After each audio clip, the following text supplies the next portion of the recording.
పొన్నియిన్ సెల్వన్ తరువాయి భాగం. ముందు వీడియోలో చెప్పుకున్నట్టుగా వంధ్యదేవనికి రోజంతా తిరిగిన అలసట వల్ల కాస్త నిద్ర పట్టింది. కానీ తనకి దూరం నుంచి తోడేలు కోతకి మెలకు వచ్చి అటుగా చూస్తే వీరనారాయణపురంలో కలిసిన నంబి తల కనిపిస్తుంది. ఉలిక్కిపడి మళ్లీ చూడగా తాను కనిపించాడు. ఇక నిద్ర పట్టక కొరవై కోటిలో తాను విన్న ఆ ముప్పు ఎవరికా అని ఆలోచిస్తూ మేడ మీదే అటూ ఇటూ తిరుగుతూ ఉండగా మళ్ళీ నంబి తల కనిపిస్తుంది. అసలు అతను అంత కష్టపడి ఏం చూస్తున్నాడు అని తిన్నగా వెళ్ళినప్పుడు కింద అంతస్తులో నుంచి చిన్న మాటలు వినిపిస్తాయి వంధ్యదేవునికి. అక్కడ కేవలం ఒకే దివిటి వెలుగులో శంభువరాయర్ కోటలోనికి వచ్చిన అతిథులందరూ కూర్చొని ఉండడం చూస్తే ఏదో ఒక రహస్య సమావేశంలో ఉన్నట్టుగా తెలుస్తుంది. అక్కడే ఒక మూలలో వీరనారాయణపురంలో తాను చూసిన పల్లకి కూడా కనిపిస్తుంది. సర్లే, ఇలా నేను నక్కి చూడడం ఎవరైనా చూస్తే అనుమానం వస్తుందని ఏమిటైతే మనకెందుకు అనుకుంటూ వెళ్ళబోగా పెద పలువిటరాయర్ నోట, నీ స్నేహితుడు కదా, అతడు ఎక్కడ పడుకున్నాడు? నిజంగానే పడుకొని ఉన్నాడా?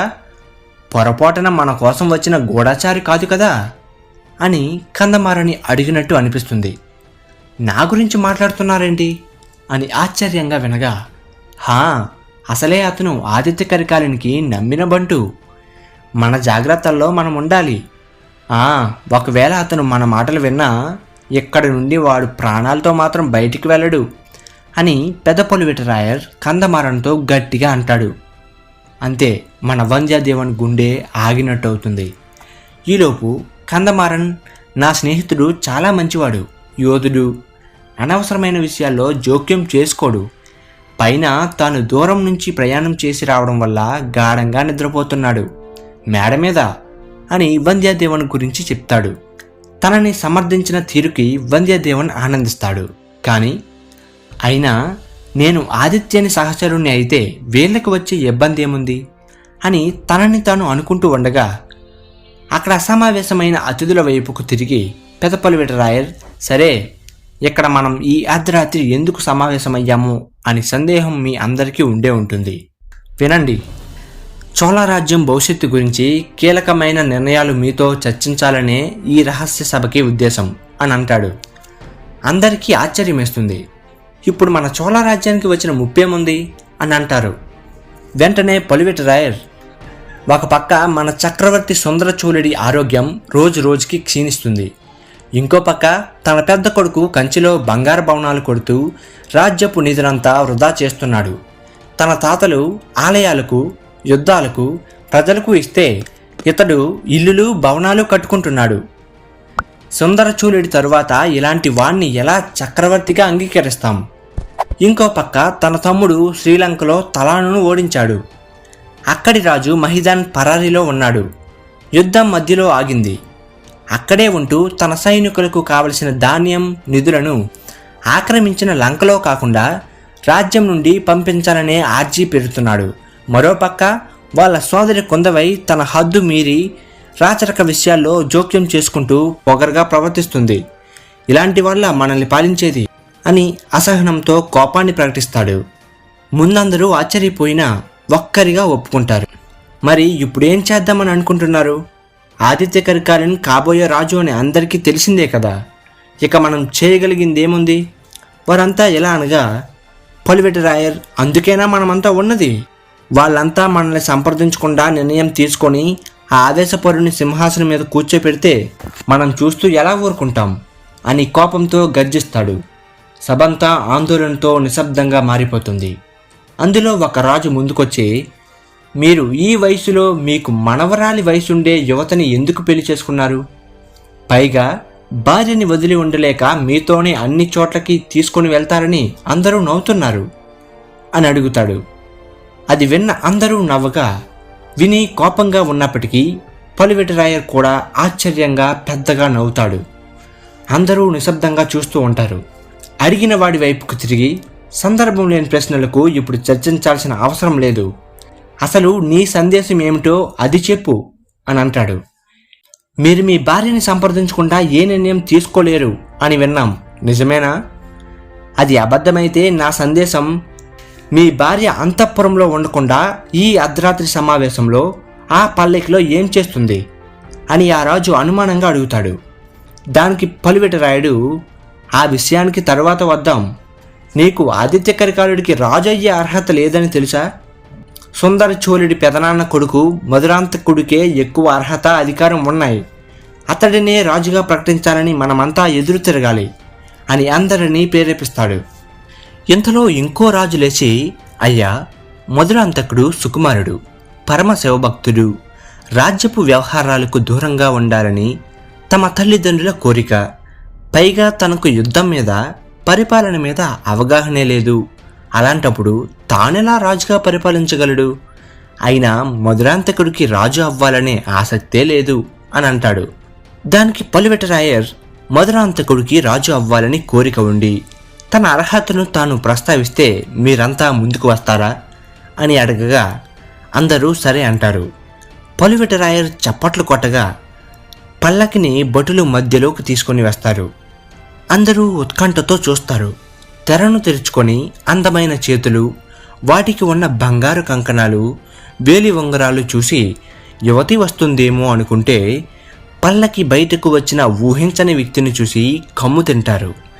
ఇదంతా వింటూ అప్పటికే నమ్మలేక భయంగా చూస్తూ ఉండగా వంధ్యాదేవునికి పల్లకి నుంచి బయటకు నందినికి బదులుగా మధురాంతకం రావడం చూసి పిడుగుపడినంత పని అవుతుంది.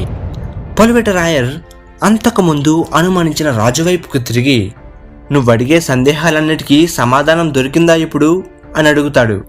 అందుకు యువతికి బదులు పల్లకి నుంచి బయటకు వచ్చిన యువరాజు మధురాంతకుని చూసి ఆశ్చర్యం నుంచి ఒక్కసారిగా తేలుకొని, అర్థమైంది, అంటే మధురాంతకుడికి సింహాసనం మీద కోరిక ఉందని, తనకి తన హక్కుని వదులుకోకూడదని మనసులో ఉందని, మనమంతా తన వెనకే ఉంటూ మద్దతివ్వాలని శంభురాయుడితో కలిసి మిగతా రాజులు కూడా ఏకకంఠంతో ప్రతిజ్ఞ చేస్తారు. ఇదంతా వింటూ చాటుగా చూస్తున్న మన వంధ్యాదేవుడు హడిలిపోయాడు.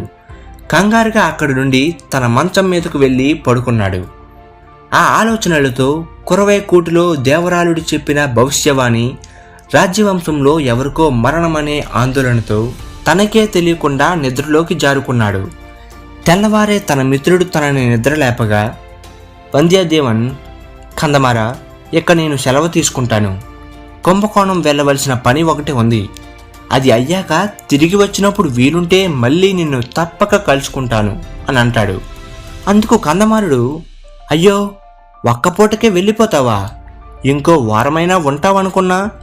సరే, నీకు ముఖ్యమైన పని అంటున్నావు కదా, మరి పద, నేను నీతో కల్లెడ్డం నది వరకు వస్తాను.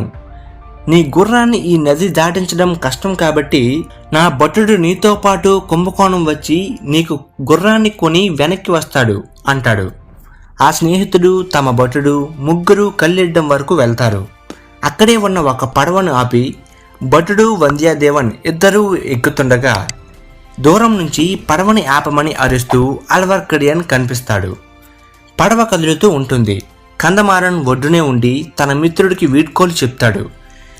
నదిలో ప్రయాణిస్తూ ఉండగా ముందు రోజు రాత్రి జరిగిన రహస్య సమావేశం, కోటలో ఉన్న నమ్మకస్తులైన రాజులు, కురవైకూటులో తాను విన్న భవిష్యవాణి, ఇలాంటి ఎన్నో ఆలోచనలు తన మనసులో మెదులుతూ ఉండగా కడంబూర్ నుంచి కల్లెడ్డంకి వచ్చే మార్గం మధ్యలో తనకు కందమారుడికి జరిగిన సంభాషణలు, వంధ్యాదేవా, నువ్వు నా చెల్లెలు మణిమేకలని మర్చిపో, తనకి వేరొక గొప్ప రాజుతో వివాహం చేద్దామని నిశ్చయించాం అని చెప్పిన తన మిత్రుడిలో వచ్చిన ఆకస్మిక మార్పుకు కారణం కూడా రాత్రి జరిగిన సభే కారణమా అని బాధపడతాడు. ఇది గమనించిన అల్వర్కడియన్ ఆరా తీస్తాడు, కానీ వంధ్యాదేవన్ చెప్పడు. ఇంతలో అదే పడవలో ఉన్న ఒక వీరశైవుడు మన నంబితో గొడవ పడుతూ కొట్టుకుంటారు. వంధ్యాదేవుడు, తనతో వచ్చిన భటుడు వాళ్ళని విడదీస్తారు. ఈలోపు కుంభకోణం రానే వస్తుంది. వంధ్యాదేవునికి గుర్రాన్ని కొని ఇచ్చి భటుడు వెళ్ళిపోతాడు. పల్లయ్యారే ఒకప్పుడు చోళరాజ్యపు రాజధానిగా ఉండేది. సుందర చోళుడి ఆరోగ్యం క్షీణించడంతో తంజావూరుకి మార్చడం జరుగుతుంది. కానీ చక్రవర్తి ముద్దుల కూతురు యువరాణి కుందవై దేవి తన నాన్నమ్మ గారైన రాజమాత సెకియన్ మహాదేవితో కలిసి పల్లయ్యారే రాజభవనంలోనే ఉంటుంది. అందం, అనుకువతో పాటు రాచరిక వ్యవహారాల్లో మెలకువలు, తెలివి, సమయస్ఫూర్తి, విషయ జ్ఞానమున్న కొందవై అంటే రాజ్యంలో అందరికీ అభిమానం. తన నేర్పరితనాన్ని వారి యువరాణులకు కూడా నేర్పించమని వేరువేరు రాజ్యాల నుంచి రాజులు తమ కూతుళ్లను కొందవై దగ్గరికి పంపుతారు. వారంతా కొందవై స్నేహితులుగా పల్లయ్యారులో ఉంటారు. వారిలో శ్రీలంకలోని చోళరాజ్య దళపతి కదంబులూర్ వెల్లార్ తన తమ్ముడు శ్రీలంక యుద్ధ ప్రచారంలో వీరమరణం పొందడంతో అతడి కూతుర్ని కొందవై దగ్గర ఉంచి శ్రీలంకలో యుద్ధానికి వెళ్ళిపోతాడు. ఆ యువరాణి వానతి. వానతి సుకుమారి, అందగత్తి, కొందవైతో చనువు. కానీ మాటకి స్పృహ తప్పి పడిపోవడం తనకు అలవాటు.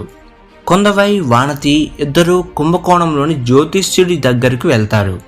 కొందవైకి తనకంటే తన తమ్ముడి జాతకం, రాజ్యం యొక్క భవిష్యత్తు తెలుసుకోవాలని ఆసక్తి. పనిలో పనిగా వానతి జాతకం కూడా చూద్దామని అనుకుంటుంది. వానతిని తన స్నేహితురాలిగానే కాక తన తమ్ముడికి భారీగా కూడా ఉంటే బాగుండును అని అనుకునేది. అలాగే వానతి కూడా కొందవై తమ్ముడు యువరాజు అరుణ్మొరిని ఇష్టపడుతుంది. ఇలా వారు జ్యోతిష్యుని రాజ్య భవిష్యత్తుని దృష్టిలో పెట్టుకొని తోకచుక్క ప్రభావం ఏంటా అని అడుగుతారు. తరువాత కొందవై వానతి జాతకం చూడమంటుంది. తన జాతకం ప్రకారం తనని పెళ్లి చేసుకునే రాజు ఒక చక్రవర్తి అని, తనకు పుట్టే సంతానం కూడా గొప్పవాడవుతాడని, మహర్దశ ఉందని చెబుతాడు జ్యోతిష్యుడు. కానీ వానతికి వీటి మీద నమ్మకం లేదు. అయితే కొందవై జాతకం కూడా చూడండి అంటుంది వానతి.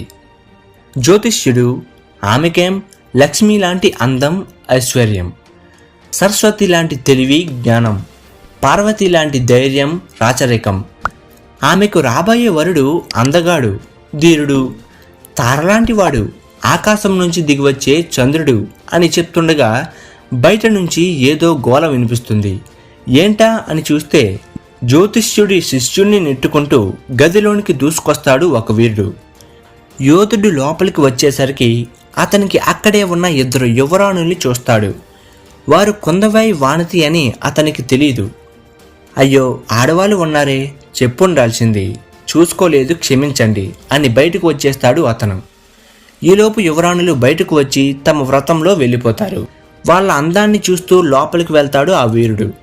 జ్యోతిష్యుడు, అయ్యా, ఎవరు మీరు, ఏం కావాలి అని అడుగుతాడు. అయ్యా, నా పేరు వంద్యాదేవుడు.